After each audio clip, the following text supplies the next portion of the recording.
السلام عليكم، اهلا بيكم في الحلقه الرابعه من دوره تعليم برنامج الاكسل. النهارده هنتكلم عن الاوتوفيل او ادمال التلقائي. دي بعض الاسماء. لو جينا كتبنا حرف الميم زي ما احنا شايفين قدامنا كده، هتبص ليك طرح عليك اسم محمد، وده معناه ان الاسم ده موجود في نفس الصف اللي انت بتكتب فيه. بيسهل عليك انك انت تكتب الاسم بسهوله، وكمان بيحذرك ان ده الاسم ده متكرر مره تانية. هتقول له بقى انتر زي ما احنا شايفين قدامنا، هتبص تلاقيه كتبها لك على طول. تقدر انك انت تيجي تكتب اي حاجة جنبيها بكل سهولة. دي حاجة لازم تكون واخد بالك منها، وهي الملء التلقائي او الاوتوفيل. نيجي بقى لو عايزين ان احنا نكتب بيانات، اول حاجة لازم تاخد بالك منها او تعملها انك تحدد الشيت بتاعك هتكتبه من يمين او من الشمال. يعني لازم تحدد الكتابة بتاعتك الاول. لو البيانات باللغة العربية فانت هتخليه من اليمين هيبقى افضل، ولو باللغة الانجليزية فهتخليه من الشمال. حاجة كمان برضو لازم تاخد بالك منها، وهي الارقام اللي موجودة على اليمين دي ثابتة ما بتتغيرش. يعني لو جيت ضغطت كليك يمين بالشكل ده وعملت ديليت مش هتتمسح لانها ما بتتغيرش. كل ده هيتمسح او بالمحتويات اللي موجودة فيه ما عدا الارقام اللي موجودة على اليمين. زي مثلا لو جينا كتبنا اي حاجة مثلا بالشكل ده زي ما احنا شايفين، نيجي نكتب اي حاجة وبعد كده نضغط كليك يمين هنا كده ونقول له ديليت، كل حاجة هتتمسح ما عدا الارقام دي ما بتتغيرش. الحاجة الوحيدة اللي ممكن تعملها هنا في الصفوف دي انك انت تضغط كليك يمين على مثلا 4 وتقول له هايد بالشكل ده، هتخفيها اللي هي اخفاء زي ما احنا شايفين قدامنا. تضغط كليك يمين وتقول له ان هايد بالشكل ده، هترجع تاني زي ما احنا شايفين ان هايد، هترجع تاني اللي هو الغاء الاخفاء زي ما احنا شايفين قدام. نيجي نجرب ان احنا مثلا ندخل شويه بيانات ونشوف هنعملها ازاي. مش شرط انك انت تبدا من الخلايا الاولى، ممكن تبدا من التانية او التالتة او الرابعه زي ما انت حابب. ممكن تبدا من الصف الرابع الخامس، يعني مش اجباري عليك. هنيجي هنا مثلا ونكتب مثلا كشف، نخليها لغه عربيه زي ما احنا شايفين كده، وهنقول له كشف بيانات الموظفين زي ما احنا شايفين قدام. بعد كده هنقول له انتر، وهننزل تحت شوية كده. هنيجي مثلا عند هنا كده ونقول له المسلسل اللي هو او الرقم زي ما احنا شايفين قدامنا. وبعد كده هنيجي بالماوس نضغط هنا كده ونقول له مثلا الاسم، وهنا مثلا ونروح جايين بعديها نقول له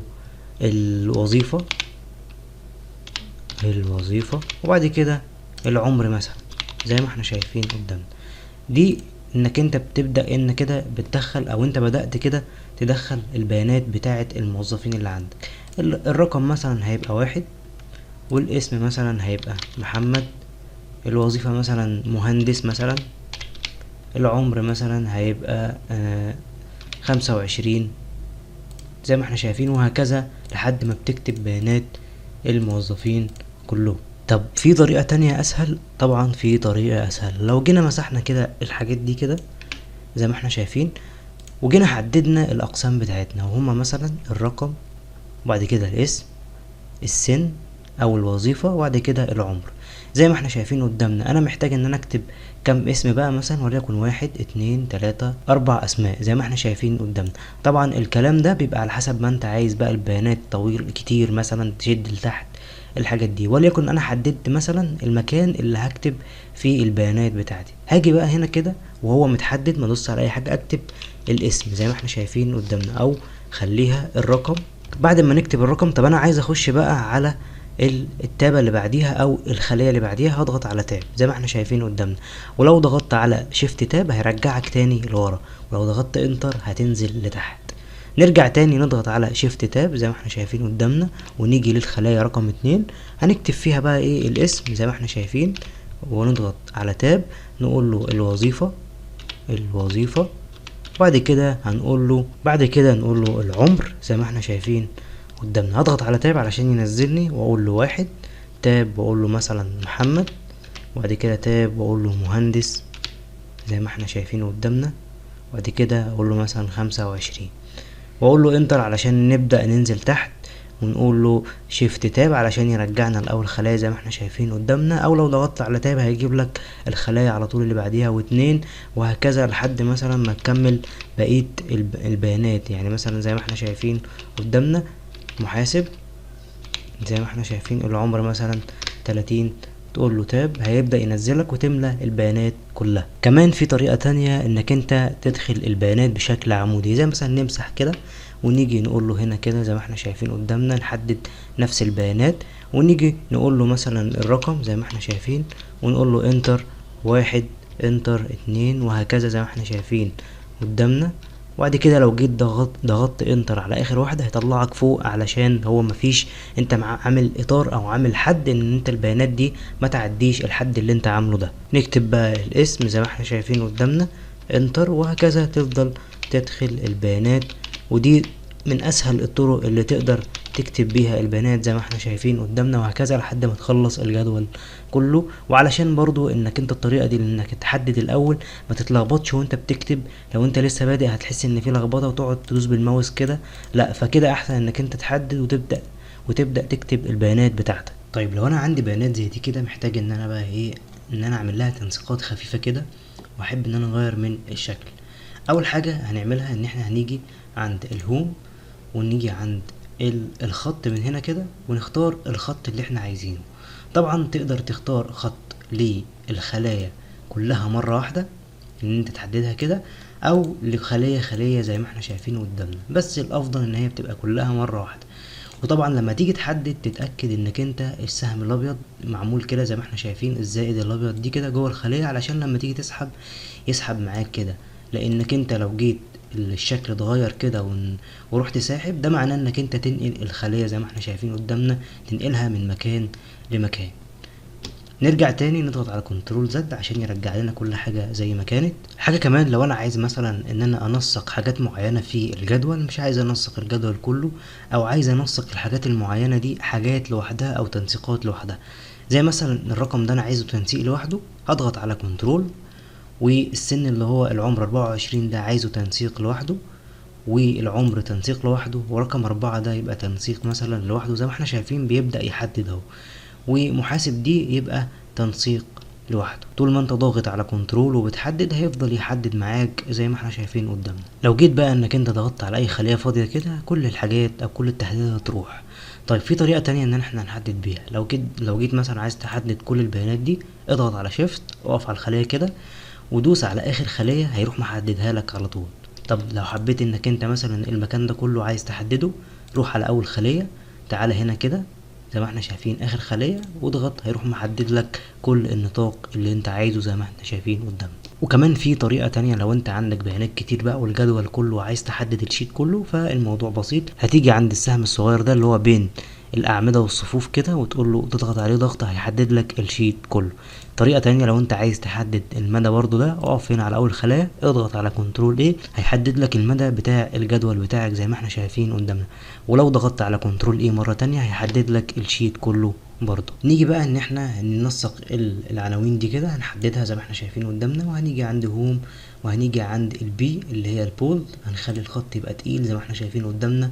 ونقدر نغير اللغة او شكل الخط من هنا كده، الفونت نفسه زي ما احنا شايفين، ونختار الحاجة اللي احنا عايزينها بالشكل ده، وليكن نخليها ده كده زي ما احنا شايفين قدامنا. نبدأ ان احنا بقى نكبر الخط من هنا او نصغره من هنا زي ما احنا شايفين. لو شفت كده هتلاقيه بيكبر، لو دوست تاني هيصغر. كمان تقدر تختار الارقام على طول، ممكن نخليها مثلا على 14 مرة واحدة. كمان ممكن تخلي الخط مايل زي ما احنا شايفين قدامنا من الاختيار ده كده. ولو حبيت تضغط او لو حبيت تحط تحتيه خط زي ما احنا شايفين قدامنا، هتحط خط من هنا زي ما احنا شايفين قدامنا كده. نحددهم تاني، ونيجي مثلا ان احنا عايزين نغير لون الخط ده، هنيجي هنا تختار اللون اللي انت عايزه زي ما احنا شايفين قدامنا، وليكن نختار اللون ده.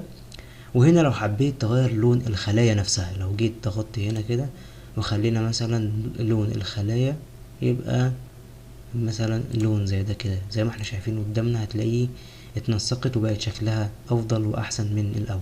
نيجي نعمل بقى هنا في بقية البيانات كلها، نكبر الخط نخليه 14، واللون مثلا بتاع الخط هنخليه مثلا ازرق، والباك جراوند اللي هي الخلفية نخليها مثلا اللون ده زي ما احنا شايفين قدامنا. انت كده ايه، بدأت تنسق الجدول وبقى شكله زي ما احنا شايفين قدامنا كويس او افضل من الاول. حاجة كمان، ممكن تعمل حدود للخلايا.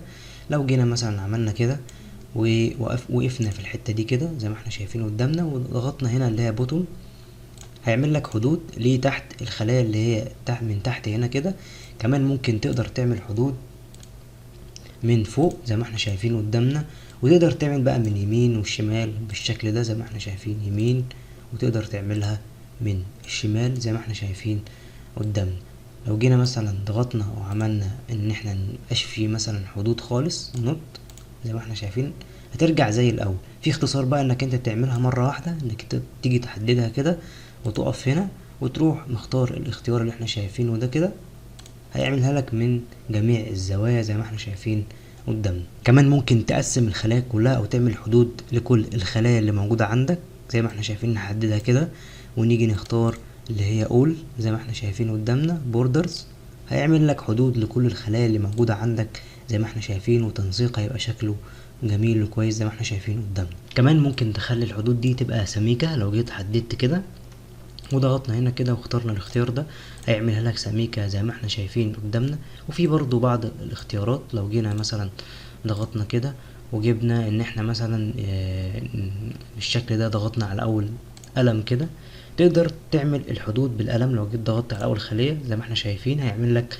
الحدود. بص كده لو لاحظت هتلاقيه بيعمل معانا الحدود خلية خلية، او في المكان اللي تضغط عليه يبدأ يعمل حدود زي ما احنا شايفين قدامنا. ولو جيت ضغطت كده على اللي بعديه زي ما احنا شايفين قدامنا، تقدر تعمل كذا حدود مرة واحدة زي ما احنا شايفين. تفضل ضاغط على الماوس وتسحب، هيبدأ يعمل لك حدود وجدول زي ما احنا شايفين قدامنا بكل سهولة. تختار المدى اللي انت عايزه وتشيل ايدك، هيروح عامل لك الجدول زي ما احنا شايفين قدامنا. وفي اختيار تاني برضو لو جيت ضغطت هنا كده واخترت اللي هي شبه الاستيكة دي، انك انت تمسح حاجة معينة مثلا وليكن حاجة زي كده، تروح جاي عند الخط ده تمسحه، او ممكن اللي بره زي ما احنا شايفين قدامنا على حسب ما انت حابب زي ما احنا شايفين قدامنا. حاجة كمان ممكن تعملها انك انت تغير الالوان بتاعة الحدود دي او الجدول. هتيجي هنا على نفس الاختيار وتختار الاختيار اللي هو اللاين كلر، تختار مثلا وليكن ريد اللي هو الاحمر، وتبدأ انك انت تدوس زي ما احنا شايفين قدامنا كده وتغير اي حاجة انت عايزها بكل سهولة زي ما احنا شايفين كده. طبعا ممكن تعمل ده كله مرة واحدة زي ما احنا شايفين. تحدد كده تضغط وتمشي بالسهم،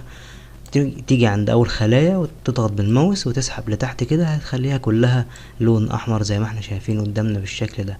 او العكس كده، تمشي بالعكس هتخليها برضو كلها لون احمر زي ما احنا شايفين بكل سهولة. هنا بقى لو جيت ضغطت كده واخترت اخر حاجة هنا، تقدر تتحكم في النمط بتاع الخط، تخليه بولد يكون عريض زي ما احنا شايفين قدامنا، او تخليه منقط زي ما احنا شايفين قدامنا. بتختار اللي انت عايزه وبترجع انك انت تسحب زي ما احنا شايفين كده، ويبدأ زي ما انت شايف يتغير معانا بكل سهولة. تقدر تختار حاجة تانية بالشكل ده، نخليه زي النقط دي ونبدأ نسحب، هيبدأ يطبق معاك زي ما احنا شايفين قدامنا بكل سهولة اهو زي ما احنا شايفين قدامنا. نرجع تاني كنترول زد هيرجعك مرة واحدة زي ما انت شايف كده. كنترول زد يروح مرجعك لكل حاجة او اخر خطوة انت عملتها. نيجي بقى لاخر حاجة معانا. لو جينا حددنا مثلا لو جينا ضغطنا هنا كده وعملنا مور، هيظهر معانا قائمة تانية نقدر نتحكم فيها في الجدول بتاعنا.